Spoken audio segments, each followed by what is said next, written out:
i tak dalej, i tak No ale dalej. wczoraj odebrałeś wszystko. No, ale zobacz, ale musiałem zapłacić tobie 500 zł za światło, za mieszkanie, a mam 1000 zł tylko. No to co? No dobra, no tak, musisz. No muszę, kurde, zapłacić jeszcze, kurde, tam długi. Nie na wódkę, bo nie piję. Nie pijesz? Nie.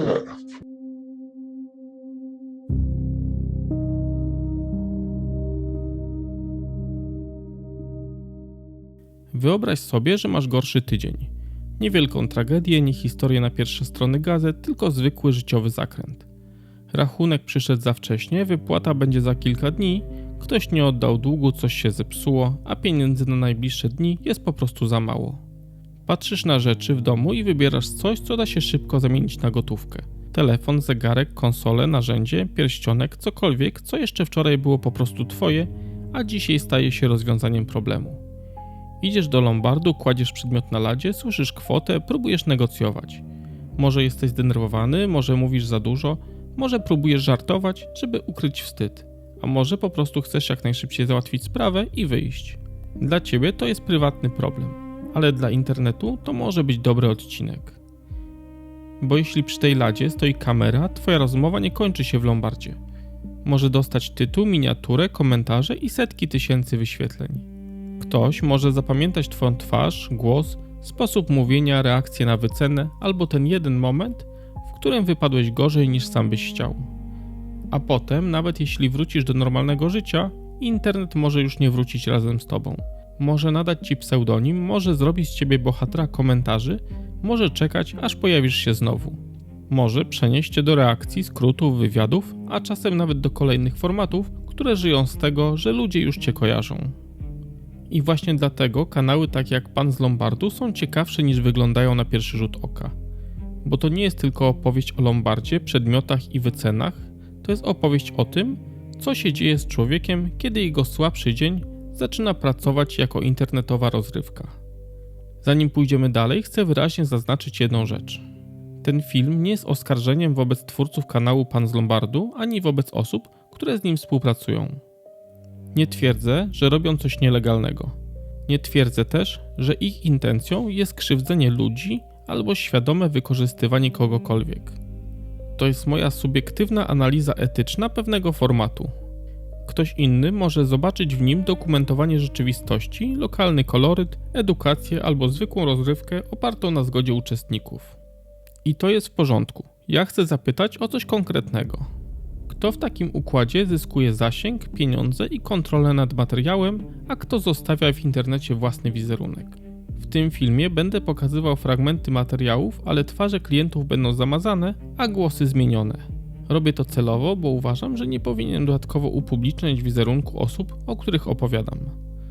Skoro pytam, czy etyczne jest robienie rozrywki z prawdziwych ludzi w takich sytuacjach, to nie chcę sam robić z ich twarzy kolejnej atrakcji mojego filmu. Pan z Lombardu nie jest jedynym kanałem, który można analizować w tym kontekście. Jest jednak jednym z największych i najbardziej rozpoznawalnych przykładów tego typu formatu w Polsce, dlatego potraktuję go jako studium przypadku. Nie po to, żeby wydać wyrok. Po to, żeby zapytać, czy taki sposób pokazywania prawdziwego życia jest etyczny. Pan z Lombardu to format oparty na bardzo prostej sytuacji. Jest lada, przedmiot, wycena i rozmowa. Na papierze brzmi to prawie nudno. Ktoś przynosi telefon, zegarek, narzędzie albo biżuterię. A ktoś po drugiej stronie sprawdza stan rzeczy i mówi, ile może zapłacić albo ile może pożyczyć pod zastaw. Ale popularność tego kanału nie bierze się tylko z przedmiotów. Gdyby chodziło wyłącznie o telefony, złoto, elektronikę albo narzędzia, byłby to kanał o rynku wtórnym. Można byłoby tłumaczyć, jak działa wycena, dlaczego lombard płaci mniej niż prywatny kupujący i jak rozpoznać, czy dany przedmiot ma jeszcze wartość. Taki kanał też mógłby mieć publiczność, ale tutaj napięcie powstaje gdzie indziej, w ludziach. W tym, jak reagują na wycenę, jak negocjują, jak mówią, jak się denerwują, jak próbują żartować, jak wracają po raz kolejny, jak z czasem przestają być anonimowi i zaczynają funkcjonować jako rozpoznawalne postacie. Według publicznych danych i zewnętrznych serwisów analitycznych kanał działa w bardzo dużej skali. Mówimy o ponad 500 000 subskrybentów, setkach milionów wyświetleń i bardzo dużej liczbie opublikowanych materiałów. To nie jest mały eksperyment z lokalnego punktu usługowego. To jest rozpoznawalny internetowy format, który ma własny styl, własnych widzów, własne powracające postacie i własny język. Widz nie ogląda więc tylko transakcji, a ogląda sytuację społeczną. Ktoś pojawia się przed kamerą, pokazuje przedmiot, słyszy kwotę, reaguje, czasem się targuje, czasem opowiada coś o sobie, czasem wypada zabawnie, czasem niezręcznie. A czasem po prostu zostawia po sobie wrażenie, które później żyje w komentarzach. I to jest klucz do całego tematu.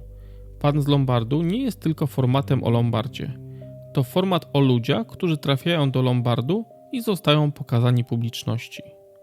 W tym miejscu trzeba powiedzieć rzecz podstawową. Siła takiego formatu nie opiera się wyłącznie na prowadzących. Prowadzący są ważni, bo tworzą ramę. Mają lokal, kamerę, montaż, tytuły, miniatury, kanał i kontrolę nad tym, co ostatecznie trafi do internetu. Ale emocjonalny ciężar wielu odcinków niosą klienci. To oni wnoszą do materiału coś, czego nie da się łatwo zastąpić. Swoją twarz, głos, sposób mówienia, reakcje, zdenerwowanie, poczucie humoru, czasem bezradność, czasem konfliktowość, a czasem zwykłą życiową sytuację, która przyciąga uwagę widza bardziej niż sam przedmiot na ladzie. I tutaj pojawia się najważniejsza asymetria. Po stronie twórców może pojawić się zasięg, rozpoznawalność kanału i potencjalna korzyść finansowa z popularności materiałów. Po stronie uczestnika może pojawić się koszt wizerunkowy. To jego głos może zostać zapamiętany. To jego zachowanie może zostać skomentowane. To jego pseudonim może zacząć krążyć po internecie. To jego jedna scena może stać się etykietą, z którą później trudno zerwać. Przy takiej skali warto mówić o pieniądzach, ale ostrożnie. Zewnętrzne serwisy analityczne, takie jak Social Blade, publikują szacunki możliwych przychodów reklamowych i pokazują skalę setek milionów wyświetleń. Nie są to oficjalne dane księgowe kanału. Nie mówią nam, ile realnie zarabiają właściciele, jakie mają koszty, podatki, umowy, stawki reklamowe sponsorów albo inne źródła dochodu. Pokazują jednak jedno. Uwaga widzów ma tutaj realną wartość rynkową.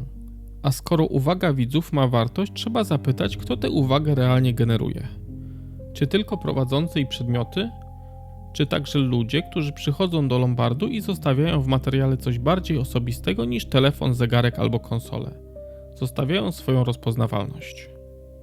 Najciekawsze w tym formacie nie jest samo to, że kamera pokazuje rozmowy przy ladzie. Najciekawsze jest to, że wokół kanału powstało coś w rodzaju własnego uniwersum. Niektórzy ludzie przestali być dla widzów anonimowymi klientami. Zaczęli funkcjonować pod pseudonimami jako powracające postacie, których pojawienie się samo w sobie budzi zainteresowanie. W tym obiegu pojawiają się takie określenia jak Dalton, ufoludek i makulach. Nie wymieniam ich po to, żeby kogokolwiek wyśmiewać. Nie chodzi też o powtarzanie żartów z komentarzy, ani robienie z tych osób kolejnej atrakcji. Dlatego przy fragmentach z ich udziałem twarze pozostaną zamazane. Interesuje mnie mechanizm, a mechanizm wygląda tak, że człowiek wchodzi do Lombardu jako osoba prywatna, ale po publikacji może zacząć funkcjonować jako internetowa postać. Widzowie nadają mu cechy, przypisują mu rolę, czekają na konkretne zachowania, jedni go lubią, inni się z niego śmieją, jeszcze inni traktują go jako element internetowego folkloru. To zmienia charakter całego formatu. Jeżeli ktoś pojawia się raz, można powiedzieć, że to pojedyncza scena z życia Lombardu. Ale jeśli ktoś wraca, dostaje pseudonim, staje się rozpoznawalny i zaczyna być komentowany jako postać, wtedy nie oglądamy już tylko transakcji. Oglądamy człowieka, który staje się częścią internetowego świata. I ten świat nie kończy się na samym kanale, a rozchodzi się dalej. Do komentarzy, reakcji, skrótów, fanowskich opisów, materiałów innych twórców, a w niektórych przypadkach także do zupełnie innych formatów, w których wcześniejsza rozpoznawalność zaczyna mieć własną wartość. Najbardziej czytelnym przykładem drugiego życia bohatera jest Dalton. Nie chodzi tu o ocenę jego osoby, nie chodzi mi też o pokazywanie najbardziej kompromitujących scen, ani robienie z niego atrakcji w kolejnym materiale. Chodzi o sam mechanizm przejścia z lokalnego formatu lombardowego do dużo szerszego obiegu internetowego. Dalton stał się jedną z najbardziej rozpoznawalnych postaci kojarzonych z uniwersum pana z Lombardu. Widzowie kojarzyli jego sposób bycia, wypowiedzi i konflikty. Z czasem ta rozpoznawalność zaczęła działać poza samym kanałem. I to jest ważne dla tej analizy, bo widać tu, jak postać znana z programu o Lombardzie może zostać przeniesiona do świata, który jeszcze mocniej działa na konflikcie, emocjach, promocji, prowokacji i widowisku. Można powiedzieć, że dla Daltona to była szansa. Większa rozpoznawalność, pieniądze, występy, wejście do świata, który dla wielu osób jest niedostępny. Tego argumentu nie można po prostu skreślić, bo być może on sam widział w tym realną możliwość wykorzystania swojej popularności. Ale można też zapytać, jaką cenę ma taka rozpoznawalność. Jeżeli człowiek staje się medialnie atrakcyjny, głównie dlatego, że jest nieprzewidywalny, konfliktowy, chaotyczny albo barwny, to kolejne formaty mogą oczekiwać od niego dokładnie tej samej roli. Niepełnej historii człowieka, niespokojnego wywiadu o tym, kim jest poza kamerą, tylko zachowania, które już wcześniej zadziałało. Wtedy internet nie pyta, czy człowiek się zmienił, tylko czy nadal da odcinek. I tutaj pojawia się trudne pytanie. Czy rozpoznawalność zawsze jest szansą? Czy czasem staje się kolejnym etapem monetyzowania tej samej publicznej roli? Podobny mechanizm można obserwować przy ufolutku, choć tutaj również trzeba zachować ostrożność w ocenach. Ufoludek stał się jedną z rozpoznawalnych postaci kojarzonych z panem z Lombardu. Widzowie śledzili jego powroty, komentowali sytuację z jego udziałem i zaczęli traktować go nie tylko jako klienta, ale jako bohatera pewnego internetowego świata. Później ta rozpoznawalność zaczęła funkcjonować także poza samym kanałem lombardowym. W sieci pojawiały się materiały, zapowiedzi i reakcje związane z jego wejściem w świat freak fightów oraz innych formatów internetowych. I znowu można czytać to dwojako. Z jednej strony ktoś dostaje większą widownię, możliwość zarobku, nowe doświadczenie i wejście do świata, którego wcześniej mógł nie mieć. Z drugiej strony internet bardzo łatwo zamyka człowieka w roli, którą sam mu przypisał. Jeżeli ktoś zostaje zapamiętany jako ufoludek, to później trudno wrócić do bycia po prostu sobą. Każdy kolejny występ jest oglądany przez filtr wcześniejszych scen, komentarzy i oczekiwań widowni. Widz nie pyta wtedy, kim jest człowiek poza kamerą. Widz pyta, czy znowu zachowa się tak, jak oczekuje internet. To jest koszt pseudonimu. Pseudonim daje rozpoznawalność. Daje prosty znak, którym publiczność może się posługiwać. Daje też łatwość tworzenia komentarzy, żartów, memów i kolejnych materiałów. Ale jednocześnie potrafi przykleić człowieka do jednej wersji samego siebie. I ta wersja może być wygodna dla internetu, ale niekoniecznie sprawiedliwa wobec człowieka. W takich formatach materiał nie kończy się w momencie publikacji. Drugą sceną są komentarze. To tam widzowie dopowiadają bohaterom cechy, żartują z ich zachowania, oceniają decyzje, powtarzają powiedzonka i tworzą wokół nich małe internetowe legendy. Część komentarzy może być życzliwa. Widzowie potrafią autentycznie lubić takich bohaterów, kibicować im, martwić się o nich albo cieszyć się, że znowu pojawili się w odcinku. Ale obok sympatii zawsze istnieje druga warstwa. Drwiny, przezwiska, oceny wyglądu, oceny inteligencji, sugestie dotyczące uzależnień, biedy, zaradności albo życia prywatnego. Nie trzeba cytować takich komentarzy dosłownie, żeby zrozumieć problem. Wystarczy zobaczyć, że człowiek występujący w materiale może później stać się tematem rozmowy ludzi, których nigdy nie spotkał. Jego głos, twarz, sposób mówienia, nerwy, ubiór i decyzje mogą zostać publicznie ocenione. Nawet jeśli twórca nie chce takiego efektu, sekcja komentarzy może zamienić człowieka w obiekt publicznej oceny. I to jest konkretna konsekwencja. Nie abstrakcyjna rozmowa o godności, nie wielkie słowa o algorytmie, tylko realna sytuacja, w której prywatny człowiek zaczyna funkcjonować jako temat rozmów obcych ludzi. Dlatego pytanie o zgodę na udział nie powinno dotyczyć tylko samej kamery. Powinno dotyczyć także tego, czy człowiek rozumie, że po publikacji jego zachowanie może być oceniane, powtarzane, przerabiane i zapamiętane przez ludzi, których nigdy nie spotkał. W tym miejscu wraca argument zgody. Jeżeli ktoś zgodził się na udział, to znaczy, że wszystko jest w porządku. Prawnie zgoda jest oczywiście bardzo ważna. Wizerunek, głos i inne cechy pozwalające rozpoznać człowieka są chronione, a publiczna publikacja takiego materiału wymaga odpowiedniej podstawy. Nie ma podstaw, żeby twierdzić, że uczestnicy omawianego formatu nie wyrażają zgody, skoro publicznie pojawiają się deklaracje, że takie zgody są uzyskiwane. Problem polega na czymś innym. Zgoda formalna i zgoda naprawdę świadoma nie zawsze są tym samym. Sama możliwość podpisania dokumentu nie oznacza automatycznie, że każda osoba w każdej sytuacji w pełni zrozumie skalę publikacji, trwałość internetu i ryzyko późniejszych komentarzy. Nie każdy wie, co oznaczają setki tysięcy wyświetleń. Nie każdy myśli o tym, że film może wracać po latach. Nie każdy zakłada, że ktoś zrobi skrót, reakcję, mem, komentarz albo kolejny materiał oparty na tej samej scenie. W normalnych warunkach człowiek może spokojnie zapytać, przeczytać, zastanowić się i odmówić. W sytuacji przy ladzie może być inaczej. Jeśli decyzja zapada w trakcie rozmowy o pieniądzach, konsekwencje obecności w internecie mogą zejść na dalszy plan. To nie oznacza, że zgoda jest nieważna. To oznacza, że etycznie nie wystarczy powiedzieć podpisał, więc temat zamknięty. Pytanie brzmi raczej, czy uczestnik rozumiał skalę, trwałość i możliwe konsekwencje publikacji. Lombard nie jest zwykłym studiem nagraniowym. To nie jest przestrzeń, do której człowiek przychodzi przede wszystkim po występ. To miejsce związane z szybką gotówką, wyceną, zastawem, sprzedażą i decyzjami podejmowanymi często bez komfortu długiego namysłu. Oczywiście trzeba uważać z prostymi ocenami.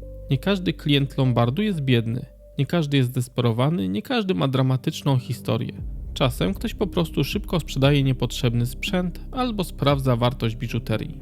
Ale sama relacja jest nierówna. Jedna strona zna rynek, procedury, marże i ryzyko. Druga strona często zna przede wszystkim swoją potrzebę, oczekiwaną kwotę i czas, jaki ma na podjęcie decyzji. W Polsce rynek lombardów przez lata był słabo regulowany, a od 7 stycznia 2024 roku obowiązuje ustawa o konsumenckiej pożyczce lombardowej. Wprowadziła m.in. wymogi dotyczące formy działalności, wpisu do rejestru KNF i limitów kosztowych pozaodsetkowych. Sam fakt, że ustawodawca postanowił ten rynek uporządkować, pokazuje coś istotnego.